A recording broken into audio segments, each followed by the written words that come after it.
I'm Dr. Henry Wu. I'm a scientist. Some might call me an artist, a sculptor. My sculptures are living dinosaurs. The Indoraptor. This is a dinosaur created with a purpose. It can even see in the dark and uses echolocation to find its prey. Now, nature might eventually have created the Indoraptor, but I got there first. Is it dangerous? Yes. But then so is science.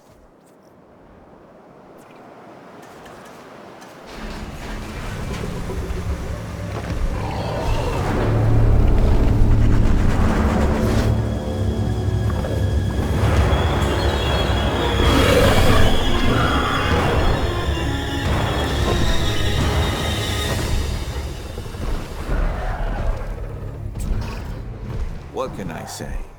The Indominus Rex remains my most inspired creation. Nature can create a dinosaur, but only I can bring an Indominus Rex to life. To do so required a tremendous amount of research, gene mixing, splicing and manipulation, and, of course, determination. The end result is a hybrid dinosaur that is both beautiful and deadly. An alpha predator among alpha predators. So treat it with the care and respect it deserves.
I'm Claire Deering.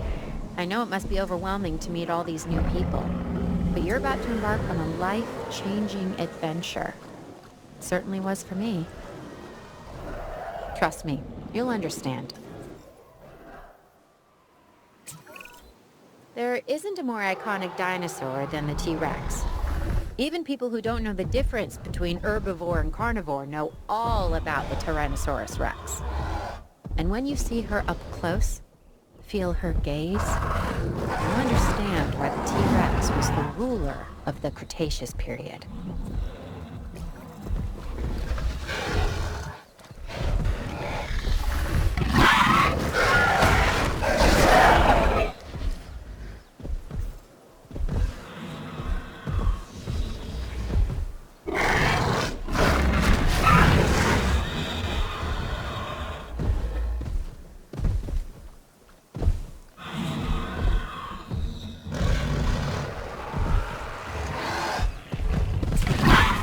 This is Dr. Kajal.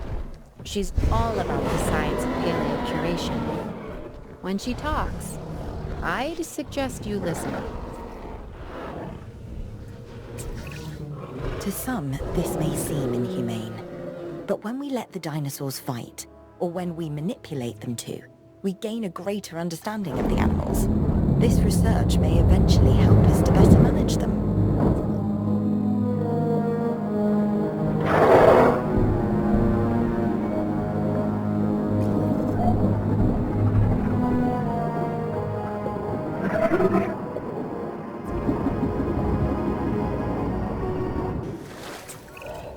We know that all life began in the sea, the primordial soup.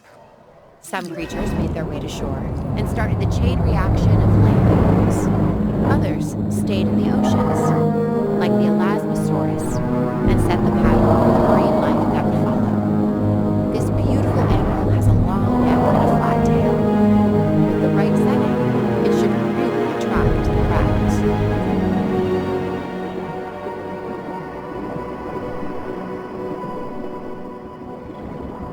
It is the diversity of life we are discovering that I find to be most interesting. Take this animal, the Liopleurodon, for instance. This is a carnivorous marine reptile that is optimized for efficiency, both for swimming effortlessly through the water and for relentlessly hunting its prey. And what nature created, we can recreate, and maybe, if I can be so bold, improve upon, or at least find ways to exploit.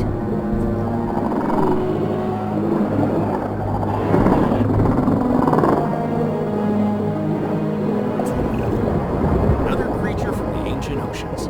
This time a plesiosaurus. It has a flat body, an elongated tail, and 4 powerful flippers that help it glide through the water. Like modern-day sea mammals, it has to come up for air. It basically spends its time surfing and eating, which is not a bad way to live.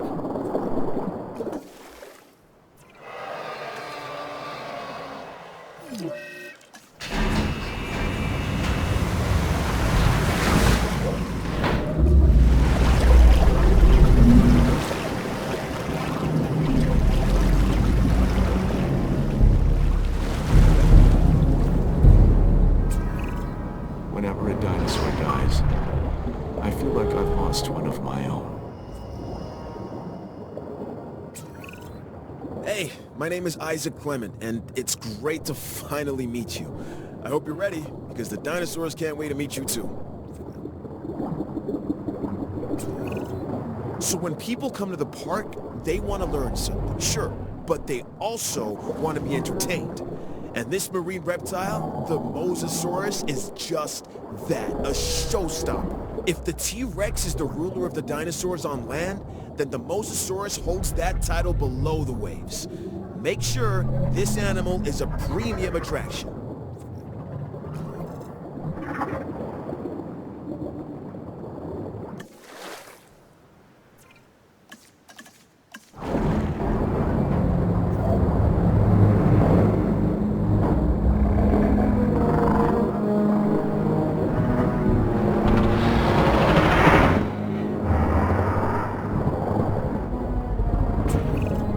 Remember when you were a kid and they told you not to eat, then go in the water? But with this predator, the Tylosaurus, if you go in the water, you're gonna get eaten. I mean, seriously, this is every sailor's nightmare come to life.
flying animals concern me the most from a security standpoint.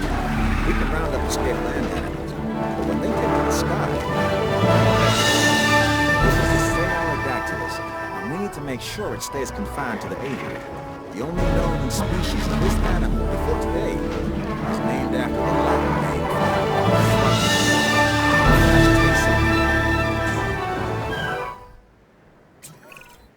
Now, you'd think a mouthful of teeth would be scary enough, but this animal, the Dimorphodon, actually has two distinct types of teeth in its jaws.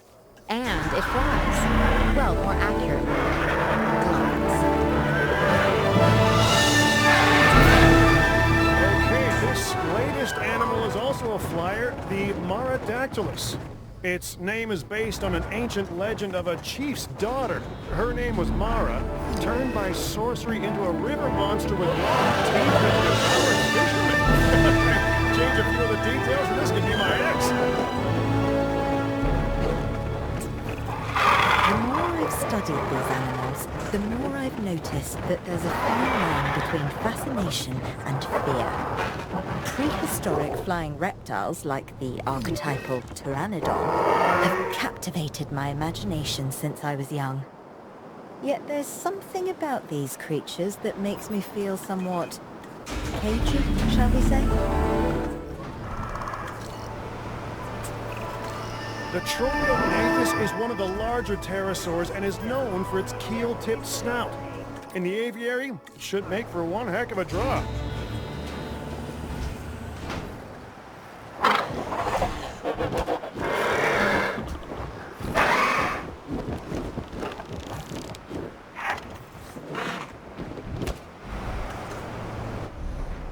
Ladies and gentlemen, we are pleased to welcome a Tropiognathus to the park.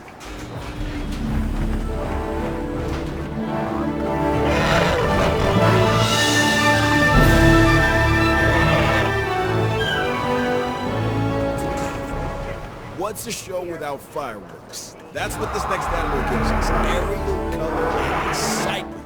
And check out that sail behind its head. It's spectacular. Oh, I meant to say that this is a Tapejara, one of our more interesting flying species. If you couldn't have guessed by now, I'm a fan. I think you should be too.